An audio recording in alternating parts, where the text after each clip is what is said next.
চট্টগ্রামের পাঁচলাইশ ফরহাদ ম্যানশন। বাইরে থেকে সাধারণ ভবন, কিন্তু এই ছাদেই ঘটেছিল এমন এক নৃশংসতা যা পুরো দেশকে কাঁপিয়ে দিয়েছিল। 18 বছরের কলেজ ছাত্র হিমাদ্রি মজুমদার হিমু, শান্ত, হাসিখুশি, সবার প্রিয় একটি ছেলে। কিন্তু একদিন কয়েকজন ঘনিষ্ঠ বন্ধুই তাকে ছাদে ডেকে নেয়, আড্ডা আর মজার কথা বলে ফাঁদে ফেলে। ছাদে উঠেই হিমু টের পায় এটা কোনো আড্ডা নয়। বন্ধুরা তাকে ঘিরে ধরে।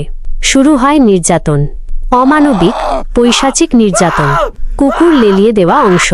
নির্যাতনের এক পর্যায়ে তারা হিমুর উপর একটি কুকুর লেলিয়ে দেয়। কুকুরকে উত্তেজিত করে হিমুর দিকে ঠেলে দেওয়া হয়। আতঙ্কে দৌড়াতে দৌড়াতে ক্লান্ত হয়ে পড়ে সে। বন্ধুরা হাসে, ভিডিও করতে চায়, যেন এটা তাদের কাছে কোনো গেম। ঘণ্টাব্যাপী অত্যাচারের পর ছাদ থেকে নিচে ফেলে দেওয়া হয় হিমুকে। একজন তরুণের জীবন শেষ হয়ে যায় কয়েকজন উন্মাদ মানসিকতার বিকৃত আনন্দের জন্য। পুরো দেশ বিক্ষোভে ফেটে পড়ে। বিচার দাবি তোলে হাজার মানুষ। শেষ পর্যন্ত খুনিরা সাজা পায়। কিন্তু প্রশ্ন রয়ে যায়, বন্ধুত্বের মুখোশের আড়ালে লুকিয়ে থাকা এই অন্ধকার আমরা কবে বুঝতে শিখব?